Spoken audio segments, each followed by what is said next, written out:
think we can go. Right. Okay, I haven't got the message. Well, good morning, everybody.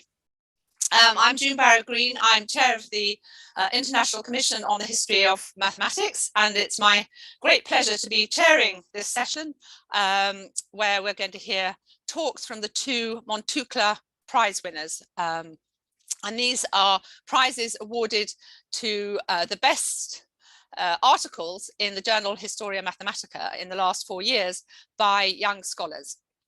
And the first of our speakers today is, and the first of our prize winners is Brigitte Stenhouse. And Brigitte will soon be starting as the Kenneth O. May postdoctoral fellow in history of mathematics at the University of Toronto. She recently completed her PhD at the Open University, and her thesis was the first scholarly treatment of the mathematical work of the prominent 19th century scientist, Mary Somerville.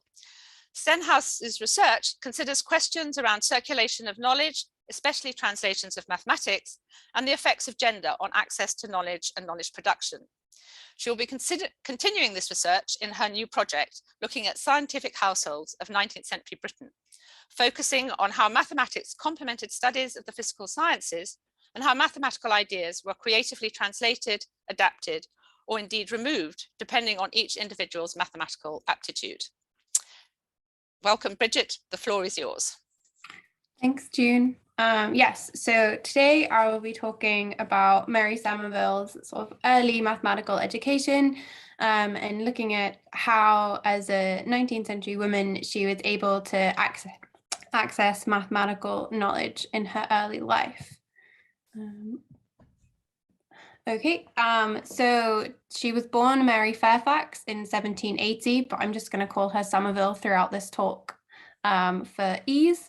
You can see an image of her front door in Burnt Island, which is how it looks sort of now, with the plaque above the door commemorating that this is where she grew up.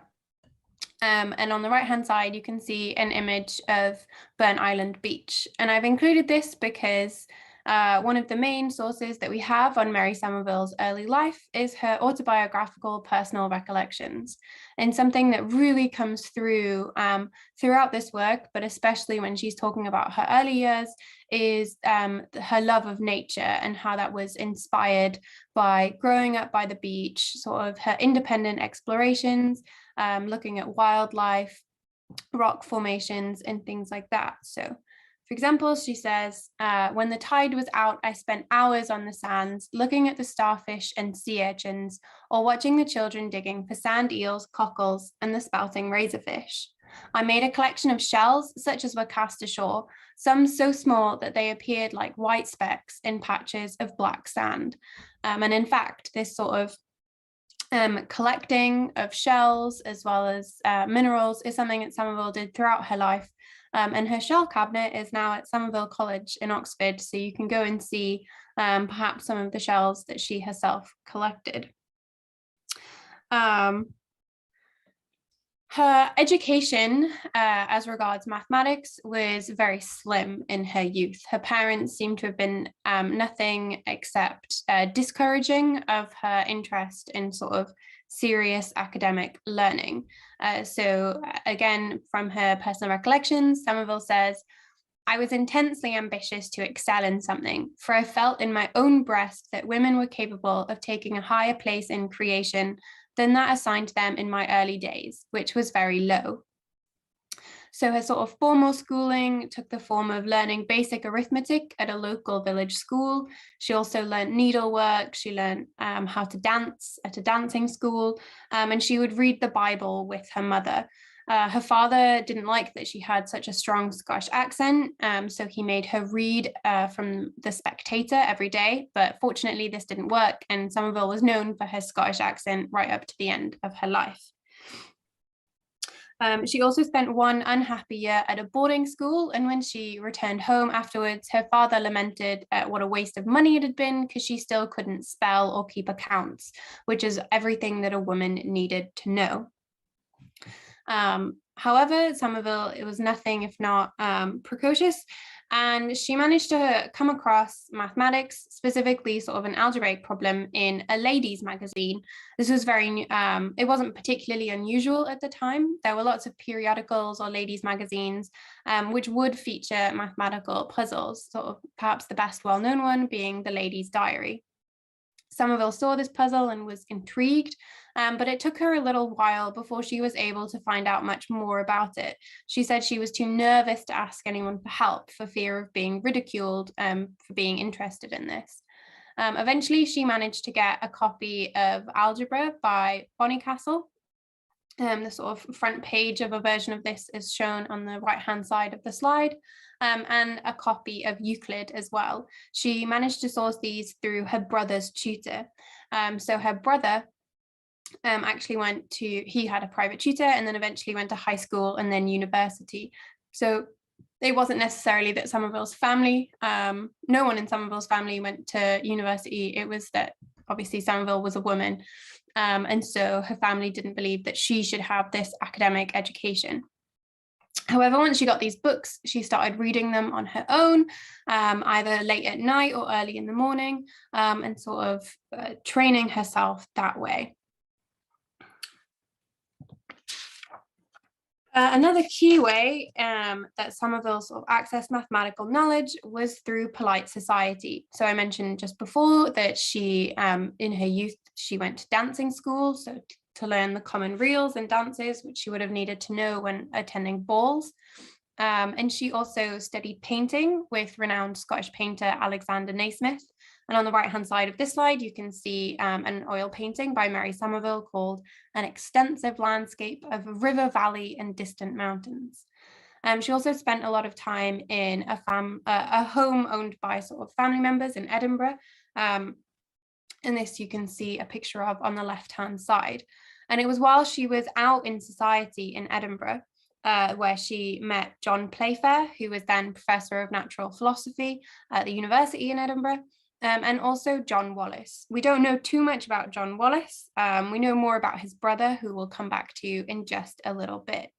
And so much as learning to paint, Somerville also played piano, and she seems to have been a very, very skilled conversationalist. This is something that people mention sort of when they meet her, that she just moved really easily through polite society. And so through this way, she was able to meet with people, talk with people. She became acquainted with the editors of the Edinburgh Review, quite an influential periodical at the time. And so she starts making these connections with people who kind of have access to this academic knowledge, which she has a thirst for.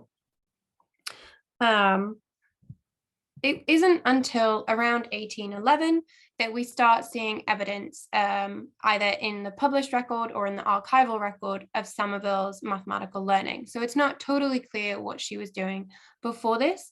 But in 1811, she crops up in the new series of the Mathematical Repository, which was, again, a periodical.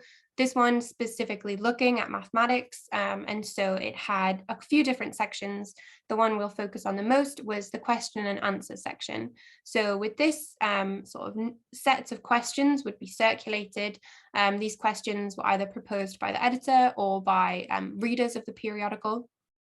And then readers would submit their solutions as well. And these would then be printed in a subsequent number. And so we see here that some of those questions, not everyone, but sort of the final question in each number was designated a prize question. And so here we have prize question 310 proposed by Mr. W. Wallis, who is the brother of the person that Somerville met in Edinburgh. And the first solution is by a lady. And it's clear that this was in fact Mary Somerville. We have a draft copy of the solution in her archive. And we also have a copy of the medal held in Somerville College, which she was awarded for this solution. Something to note here, that the medal clearly has her name on it. So in 1811, I should have said, Somerville had in fact already been married once. She'd married her second cousin, Samuel Grieg, in 1804. They'd moved to London. Somerville had a son. Unfortunately, she was widowed in 1807, and so she moved back up with her young son to Scotland. And so this is why the medal says Maria Grieg. So that was her name at the time. This is before her second marriage to William Somerville. And so we have this medal that she was awarded in recognition of her solution to this prize puzzle. Something else I should say, while Somerville was in London, again, we don't know too much about what kind of learning she had access to. Something that the way she remembers her first husband in her personal recollections is that he was very discouraging and she was relatively isolated and unhappy while in London. But she does mention learning French, which we'll see in a little bit was would have come in very handy. And Olivia Lloyd, in her PhD on the Royal Institution, has also identified Mary Somerville, or Maria Grieg, as one of the female members of the Royal Institution during this period of time when she briefly lived in London. And so much as we don't know if she actually attended lectures there, or if she did, which ones, it is possible that she started making some connections with scientific people at this time.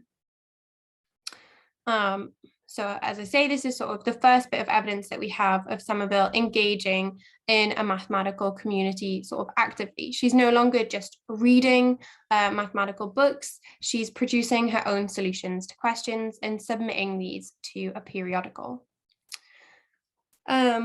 A brief aside on the differential calculus in the repository, so in this periodical that Somerville is engaging with. So, and apologies in advance, this is going to be a very brief overview, but around this time, in the early 19th century, there was sort of a widespread feeling that British mathematics was in decline compared to its French counterpart. And this is especially as regards methods of the calculus.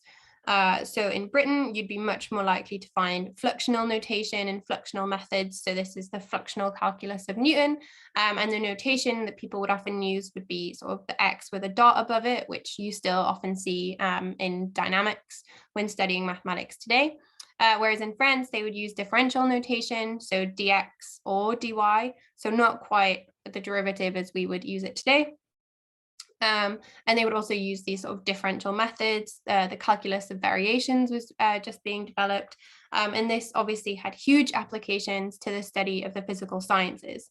And so because it was felt that British people, the education was just so different in mathematics in Britain, very much focused on Newton's Principia. And so people couldn't really engage with this new mathematics that was coming out of, for example, the École Polytechnique in France. However, there were some people who sort of consciously engaged with this new French, as they would call it, mathematics, or indeed continental mathematics, or indeed just foreign mathematics is sometimes what they call it. And one of those people was, in fact, William Wallace. And the way that he didn't just sort of read this work, he was trying to use these methods in his own work, for example, using differential notation in solutions that he himself submitted to the mathematical repository. So in a letter to George Peacock in around 1833, he specifically says, about the year 1807, I had abandoned the English notation, and from that time forward employed the foreign notation in the resolution of problems in the mathematical repository. The same thing was done by Mr. Ivory. These were, I believe, the earliest applications of that notation to our English mathematics, and I can assure you we employed it in a revolutionary spirit. So he was consciously using this new notation in a way to sort of signal his interest in and his feeling that French mathematics was kind of the way forward, and these new methods of differential calculus rather than fluxional calculus. Elsewhere in the repository, I mean, it has a very sort of international outlook, lists of books recently published in France and elsewhere in Europe, but predominantly France.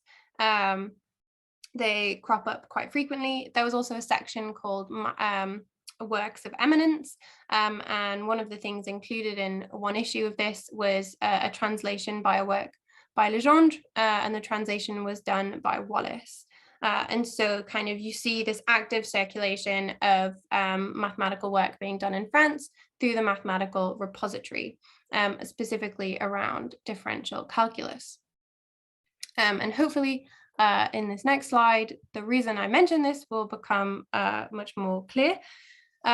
So April 1812, this is a month before Somerville's about to get married again, just to locate her a little bit. So she's still up in Scotland. She writes again to William Wallace. And the letter is incredibly formal. It's written in third person, suggesting that this is only maybe the second time or even the first maybe that they've sort of corresponded directly, with Somerville's previous solution to the mathematical repository being mediated by John Wallace. So anyway, the letter says, Miss Greig presents compliments to Professor Wallace and begs leave to offer her best thanks for the very handsome manner in which he interested himself in the solution of the problem which she sent last year. She now encloses solutions of 3 of those proposed in number 11 of the mathematical repository, and would be much flattered should any of them be found worthy of his approbation. This letter can actually be read online on MacTutor. If anyone wants the link, my email address is at the end of the presentation, and I can give that straight to you. And so kind of note is the third solution in this letter. Somerville uses differential notation, and she attempts to apply sort of a basic method from calculus of variations. This not only shows that Somerville must have had access to a book about calculus of variations, so it's unclear where she would have got that from, but also this sort of marks a key moment in her relationship with the mathematical community, because from then on, her and Wallace seem to get much closer. And it's from around 1812, 1813, where Somerville starts making many more connections in sort of scientific communities. So by the fact that Somerville has also shown her interest in this sort of relatively niche, but also sort of highly valued mathematics, she was able to make a more meaningful connection with William Wallace. Something else to note, that she sort of is applying this method to a situation where it's not applicable. So there is still sort of this, it's clear that Somerville is still relatively isolated, much as she can read the book on her own and try and apply these methods. She's not doing it in the correct situation. So she probably would benefit from being able to talk to someone about this mathematics and gain a greater understanding. Very soon after this letter, apologies, Somerville actually was able to meet William Wallace. So she married William Somerville. Together they travelled to the south of England where Wallace lived, and they were able to meet. And not only at this time did Wallace suggest a course of reading for Somerville, which I've given on the slide here, but I'm not going to read them all out. But you might be able to notice that most of the authors were either French or writing in France. And much as Somerville's given these titles in her personal recollections in English, most of them were, the copies that she would have been reading would have been in French. And Wallace actually went so far as to gift her a copy of his Théorie des fonctions analytiques by Lagrange, a very important work at the time. And so obviously giving Somerville much greater access to these books and this knowledge by actually having her own copies. She was very cognizant of the importance of having this mathematical library. She mentions kind of the relief at being able to sort of study mathematics with much more assiduity. But also when she passes away in 1873 or 1872, Somerville leaves these books to Girton College in Cambridge, which at that time was one of the only colleges for women in Britain. Certainly, there wasn't one in Oxford yet, and Girton is now a college of Cambridge. And so Somerville obviously wanted these books to be used by women who were also interested in mathematics. Beyond suggesting books to read, Wallace and Somerville also sort of engaged in seemingly kind of a correspondence course in mathematics. So there's unfortunately very few letters which are extant, but luckily the two that are from May 1816 and are very enlightening. So in these letters, Wallace is suggesting problems for Somerville to try and solve. He suggests that these are problems which will help prepare her for reading analytical, or you could maybe understand that word as algebraical books. And so he's kind of training her to read these French works by giving her problems to attempt. He also gives critical feedback on Somerville's attempts at other questions. And he sort of encourages Somerville in sort of good mathematical practice. For example, he says, it's very rare that I come up with the nicest or simplest solution on the first attempt. And in fact, it's good sort of, even once you've come up with a solution, to reflect on your solution and think about how you can improve it.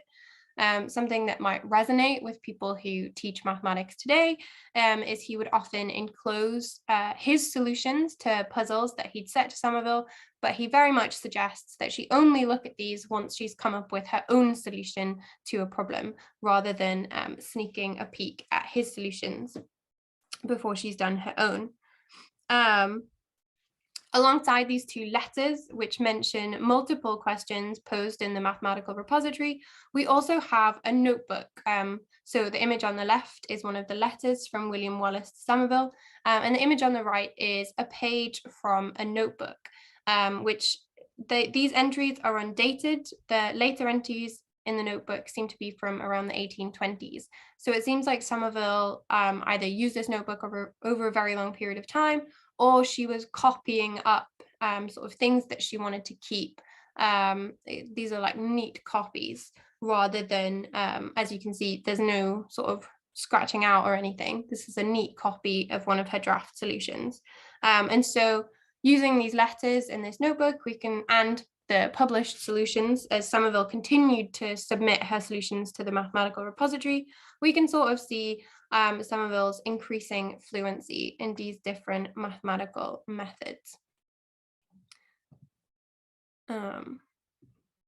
Yeah, so we'll briefly look at one question, and then it'll be time to conclude. Apologies again. So Somerville submitted a solution to this question 381 proposed by Paul Lawrence Baker, which asked for the area under a Lemniscata curve to be calculated. So Somerville's solution was in fact printed in volume 4 in 1819. This is one that was discussed by her and Wallace in the letters, and also shows up in the notebook. And what's interesting is it's clear that this notebook solution is an earlier draft, because Somerville actually struggles to get to the answer.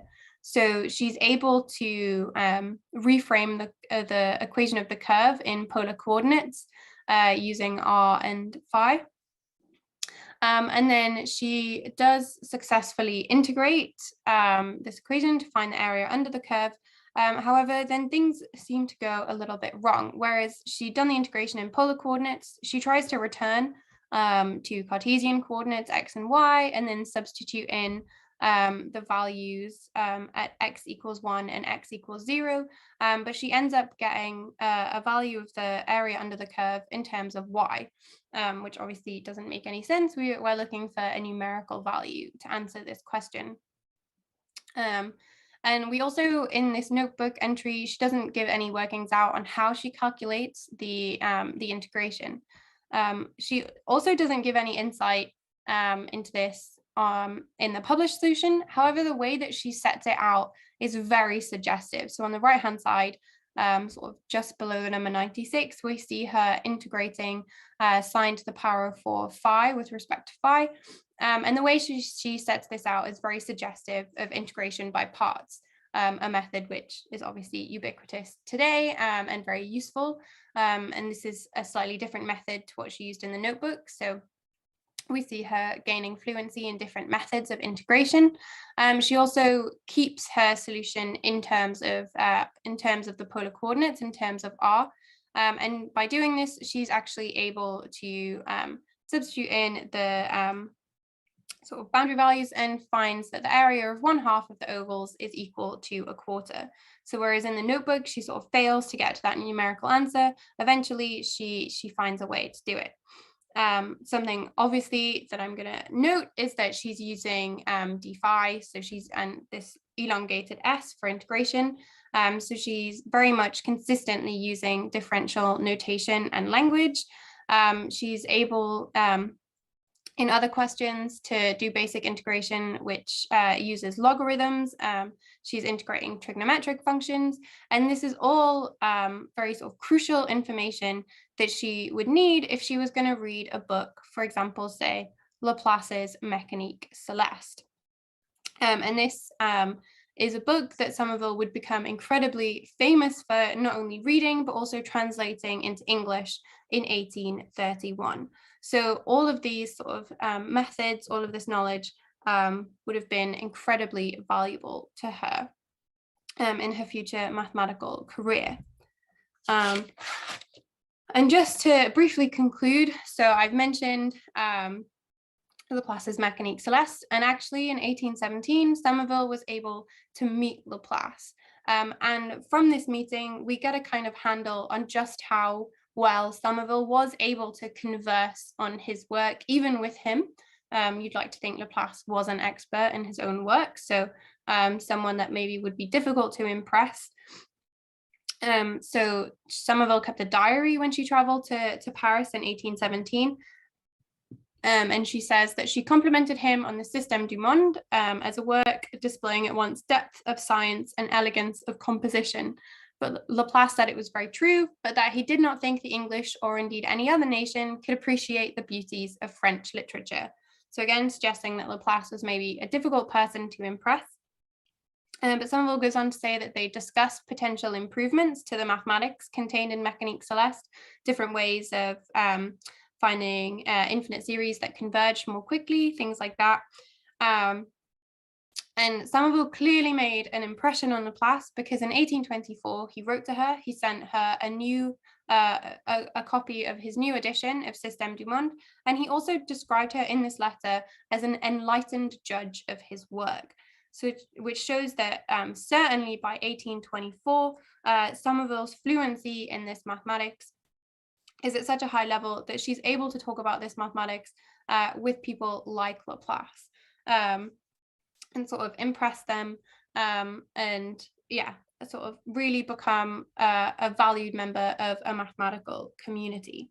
And again, this also sort of underscores the importance to Somerville, not only of just having access to books, but also of access to people. She obviously never went to university, and a whole other talk can be given on her access to learned academies and things like that. So I'll just suffice it to say here that her ability to move easily through polite society and meet people like Laplace and William Wallace obviously made a radical difference to the way that she studied mathematics. So all that leaves me to say is thank you very much for listening. Here's a very brief bibliography. Yeah. And thank you to Girton College, Cambridge and Somerville College, Oxford for access to archives. Well, thank you very much, Brigitte. That was a fantastic talk, and I'm sure a lot of what you've had to say will be absolutely novel to people listening. I mean, it's remarkable what Mary Somerville was able to achieve. I just have one question for you, really. I mean, given her the fact that she was clearly eager to immerse herself in these new developments of mathematics, to what extent was she able to kind of influence other people to do similarly, or to what extent would you consider her as someone who was able to influence other women in mathematics at a time when it was very difficult for women to get into mathematics?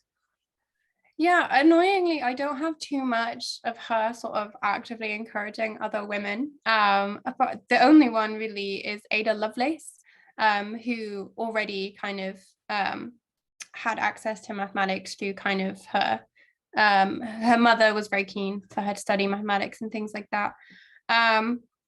I mean, she was definitely part of a really extended network of women who were involved in scientific pursuits, so photography, chemistry, things like that. Often people who were spouses or other family members of sort of well-known male scientists. But yeah, as regards mathematics specifically, it's very unclear if and who there were other women that that sort of followed her footsteps directly. I'm very aware that I don't want to take time from François. Okay, Brigitte. All right. Well, thank you very much. I think the connection, obviously, between Lovelace and Somerville is very interesting too, and so thank you very much, and congratulations again on the Montucla Prize.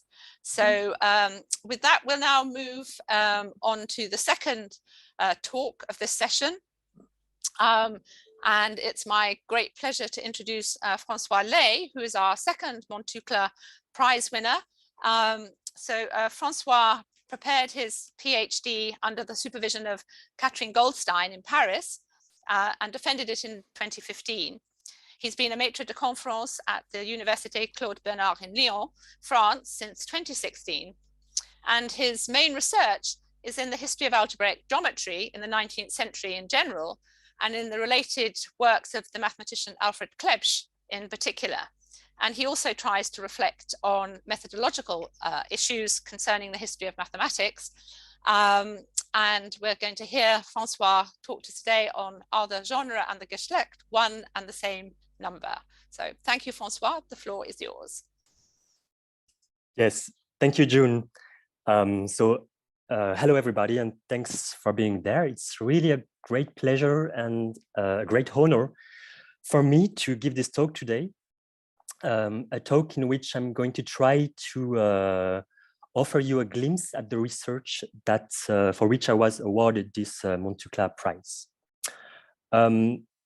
Actually, so as a preamble, I would like to first explain a bit of personal context of this research.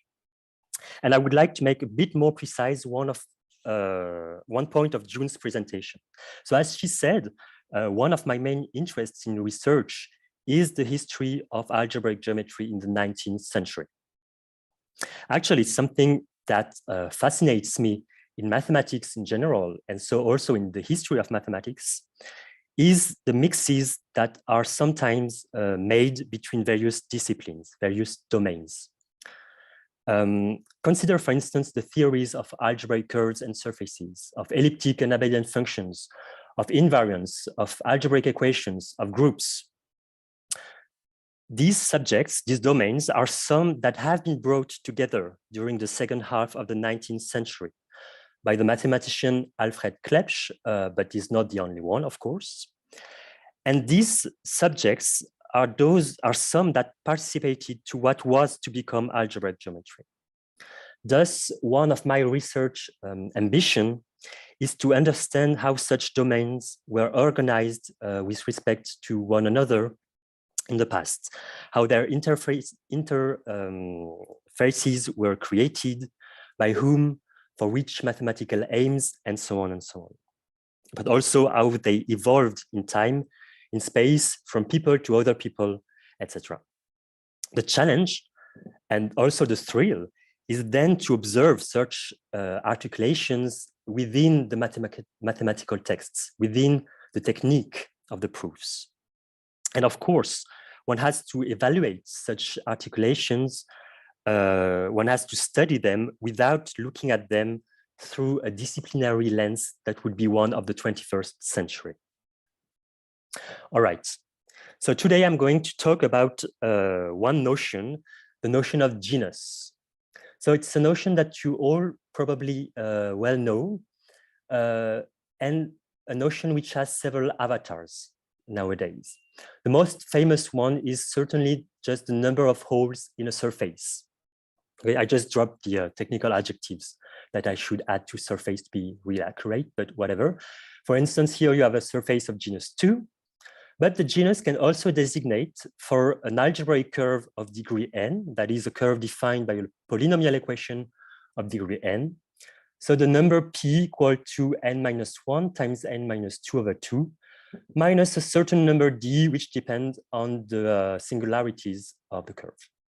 So for instance, the two pictures on the left are two curves of degree 3 with no singular points and one node respectively, which leads to genus 1 and 0.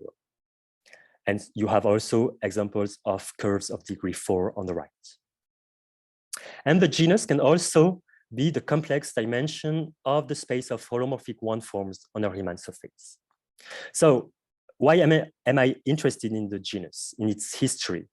Well, with respect to what I said earlier, it's clear that the thing is that you have here three kinds of objects coming from three different domains of mathematics: topology, projective geometry, complex analysis.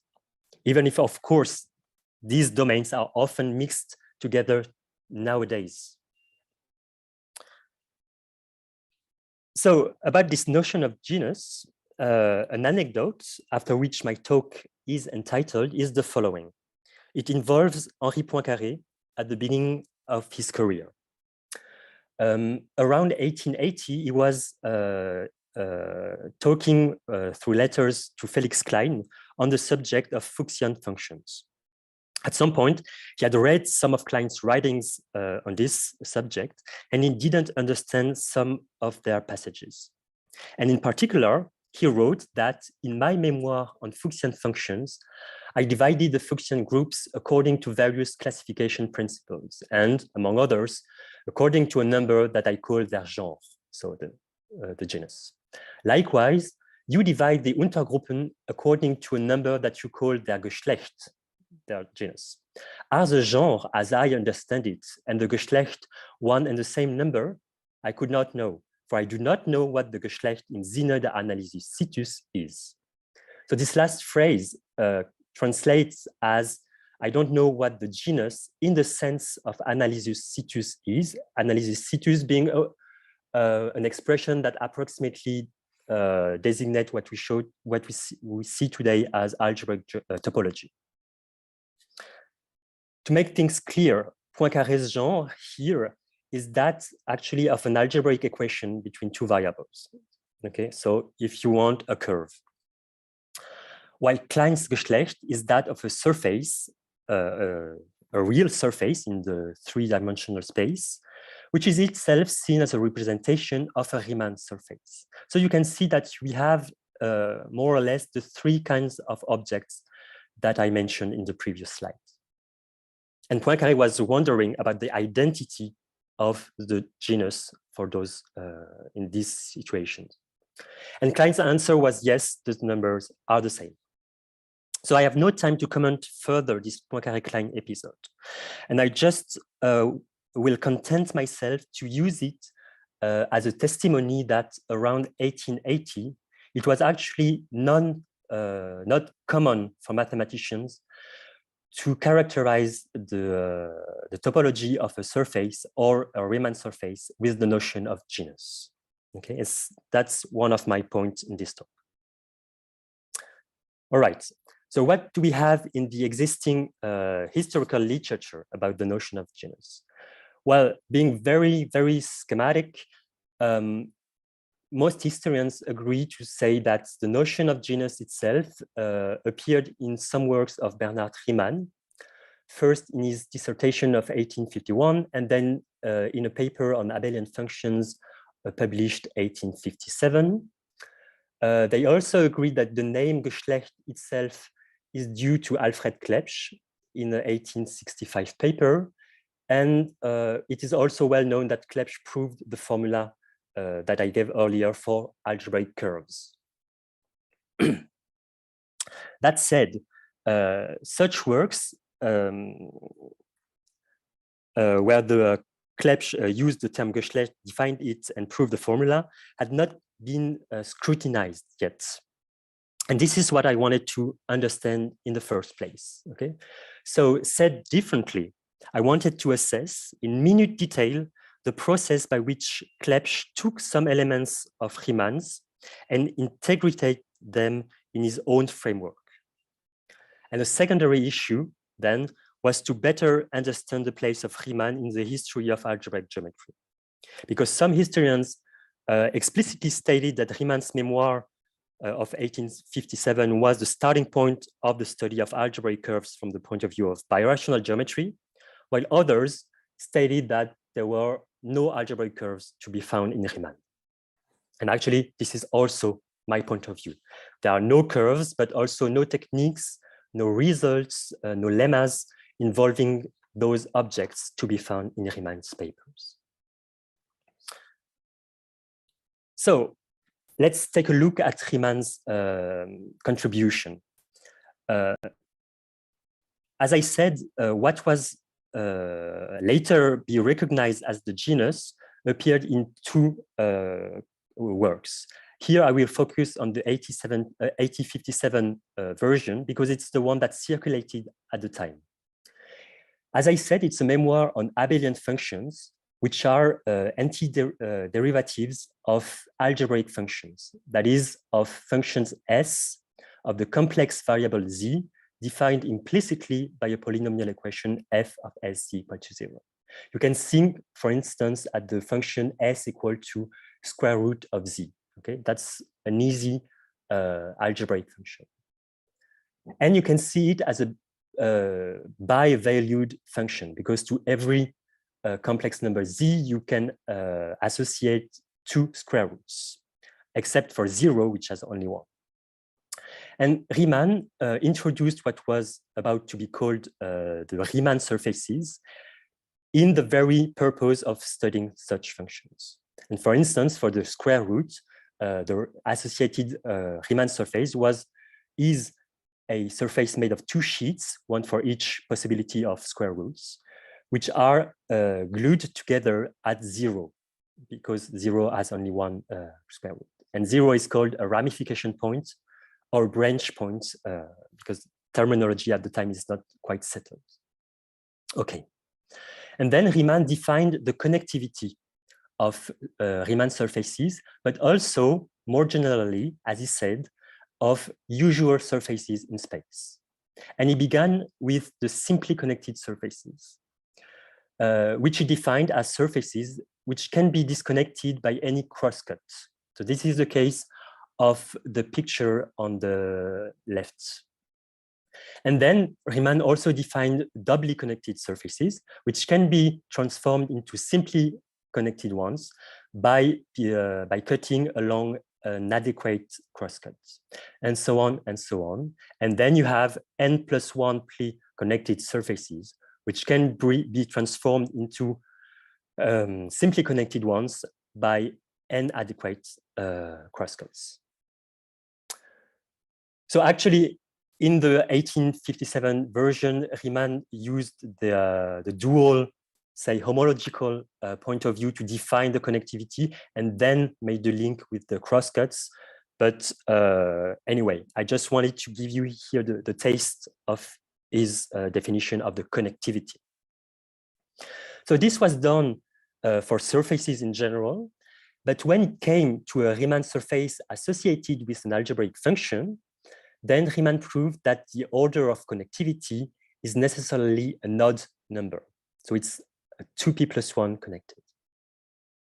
Moreover, Riemann showed how to compute this order of connectivity. And indeed, he proved this formula that 2p equals w, the number of ramification points, minus 2 times n-1, n being the degree of f with respect to s. I should also mention that Riemann proved that the number p counts the number of independent differentials of the first kind on the Riemann surface. And there are many, many other things in Riemann's memoir.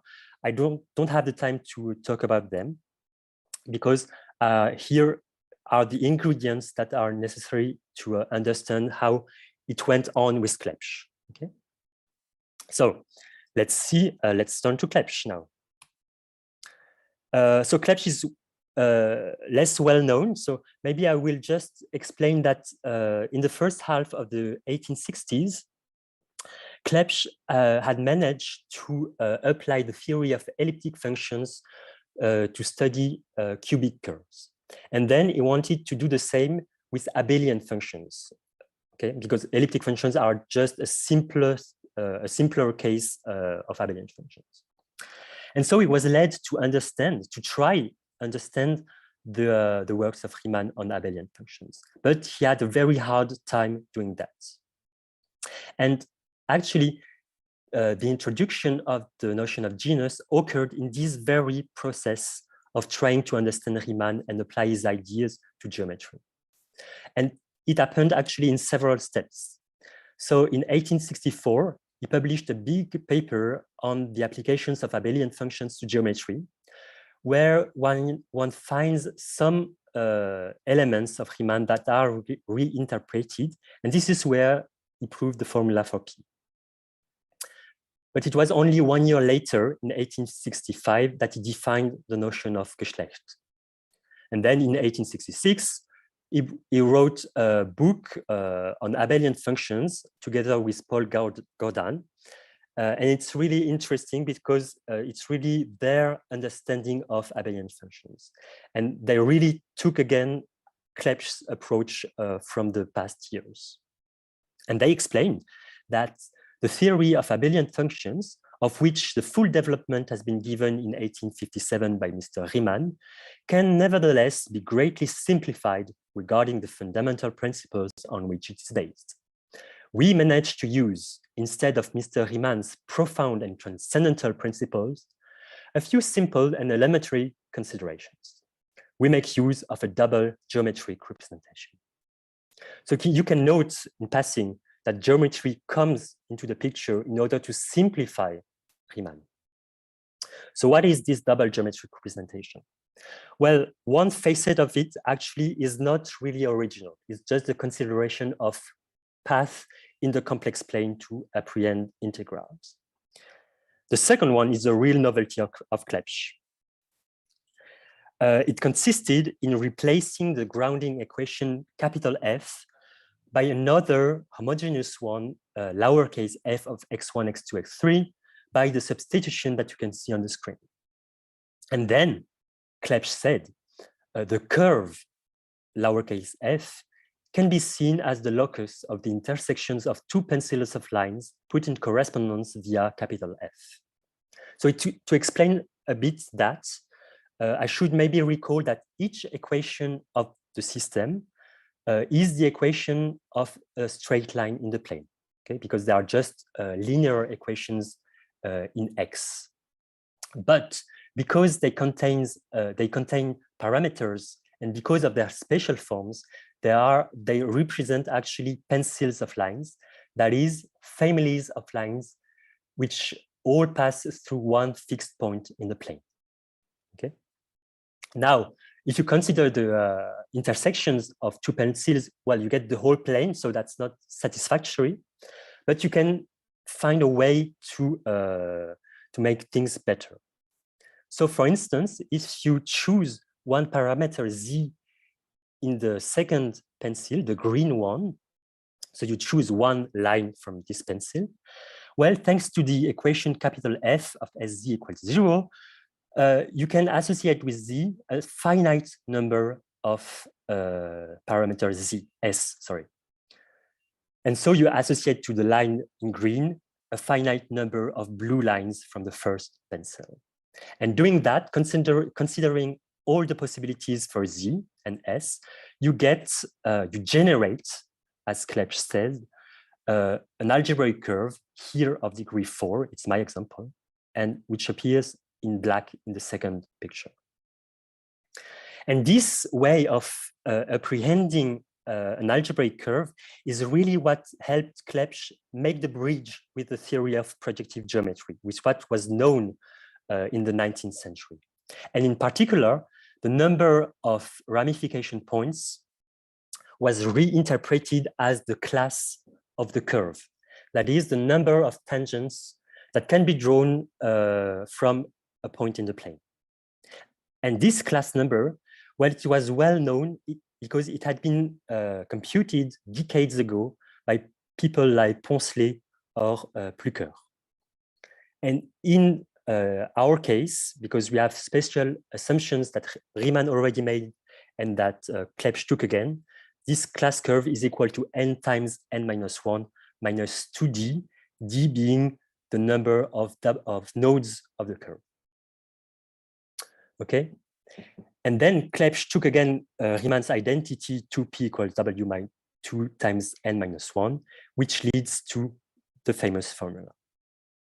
So again, there are many other things in Clebsch's paper, but I don't have the time to describe them.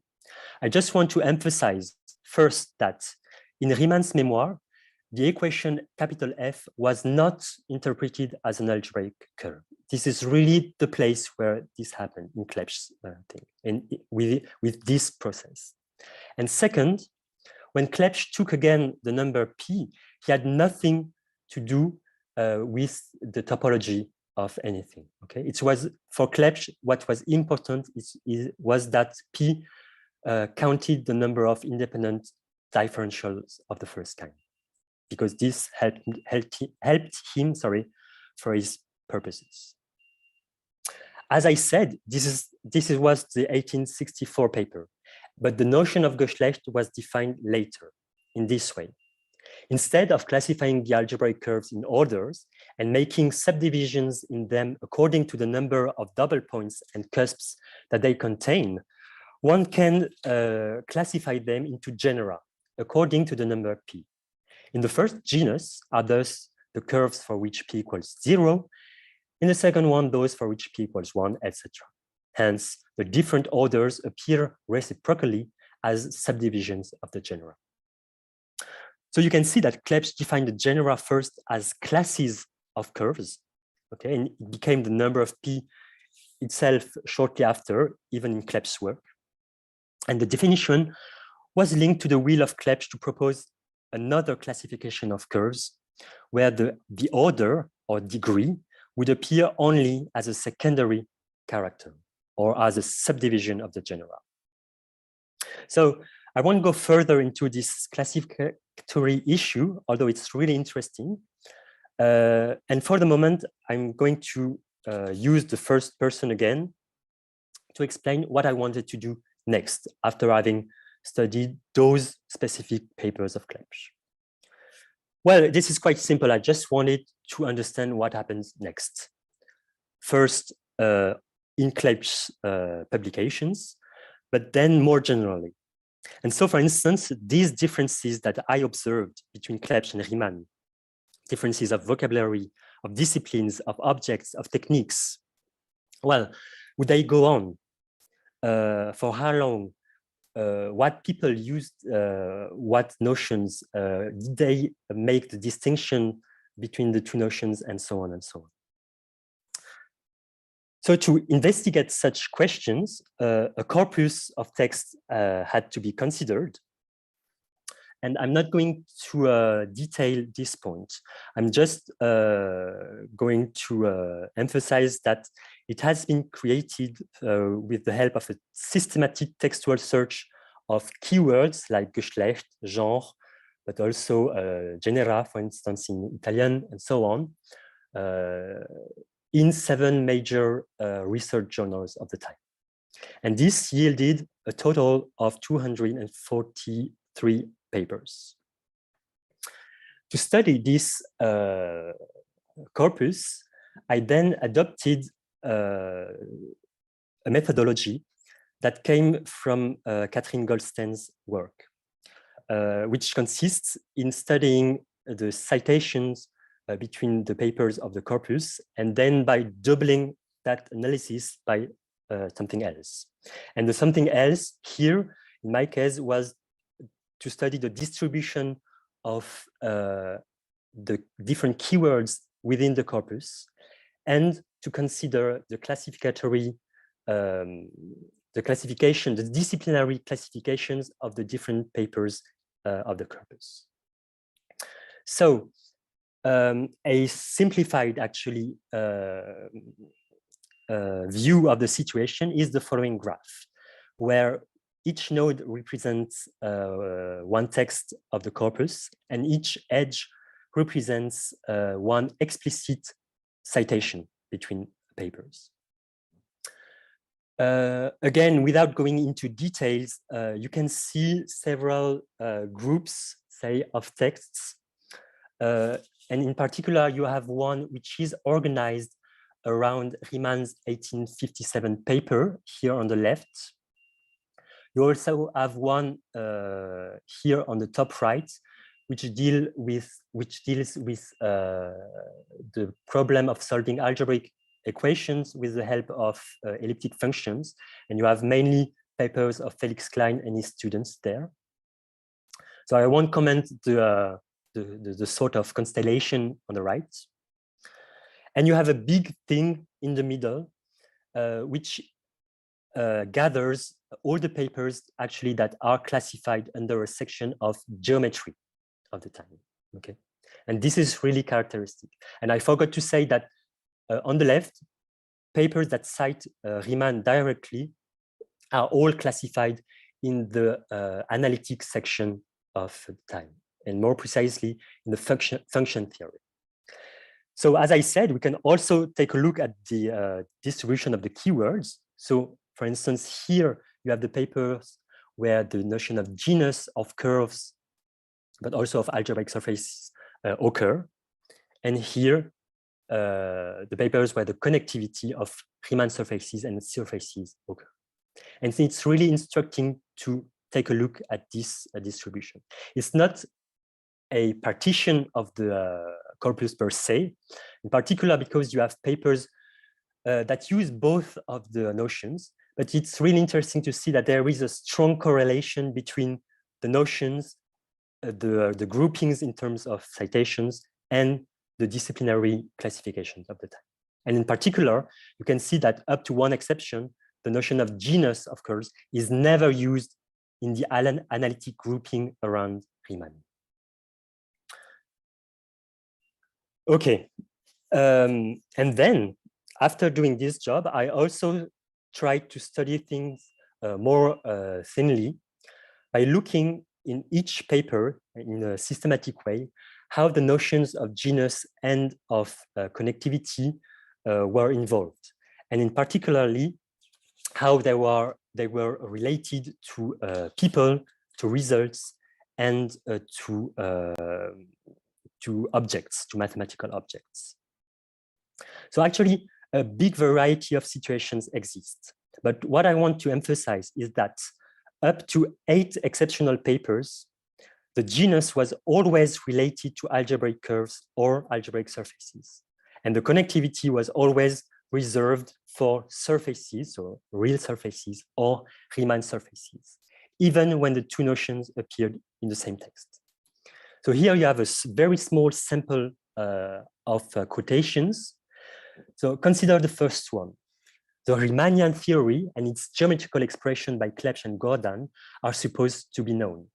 Let F be the grounding equation, algebraic equation, and let the ramification of S as function of Z be represented by the 2p plus 1p connected surface T. For the geometric interpretation, we write the equation homogeneously in the form lowercase f, and we consider it as a curve of order n and genus P. So it's really clear. Here, you have really, on the one hand, Riemann, its surfaces, and the connectivity, and on the other hand, Clebsch-Gordon, the geometric interpretation, homogeneous form, the curves, and the notion of genus. Okay, and that is really representative of what happens in the corpus. And as I said, the characterization of a surface or a Riemann surface with the help of the notion of genus only occurred in 8 papers, which happened to be written either by Klein himself or by students or one correspondent of him. Okay, so this is the second quotation. This is just the Riemann surface that we're looking for, but instead of being spread over the J-plane in n+1 sheets, it is thought of as lying freely in space.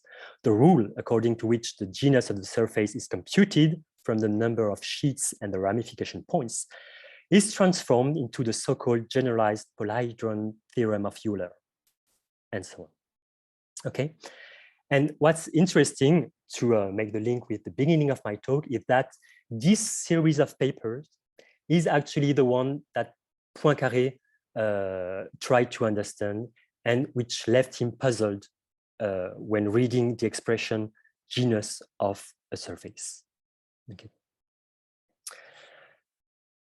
Before concluding, let me finally emphasize that if the two notions were almost always associated with the, say, adequate objects, the attribution to Clepsch or Riemann of results of the past was a much more fuzzy process. And in particular, ascribing to Riemann some results on curves already appeared at the beginning of the 1870s, as can be seen in Zeuthen's quotation that I gave here.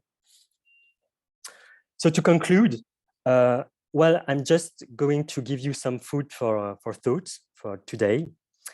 And well, it's just that in general, you know that we have words that are surrounded, that are intertwined by halos of meanings. For instance, in math, a word like genus might evoke spontaneously to each of you a certain image of a notion, but also some related objects, disciplines, mathematicians, contexts of teaching, and so on. And then an interesting question, I think, is to try reconstitute such halos, to understand how they evolve in time, how their constituents are aggregated. For instance, the person of Riemann surely had a changing place in the halo of Geschlecht. It certainly was absent. François, we're going to have to finish in very few seconds. Yeah, it's my last, okay. So yeah. Riemann had changing place in that. And in this respect, one can wonder about how adequate it is to describe his works with the vocabulary of algebraic curves. It's certainly a useful shortcut, but also, in my sense, a historical shortcut. And I will stop there. Sorry for being that's fine. So thank you very much, François, for a really illuminating talk. And I think, as you said, you've given us lots of food for thought. And many congratulations again on winning a Montucla prize.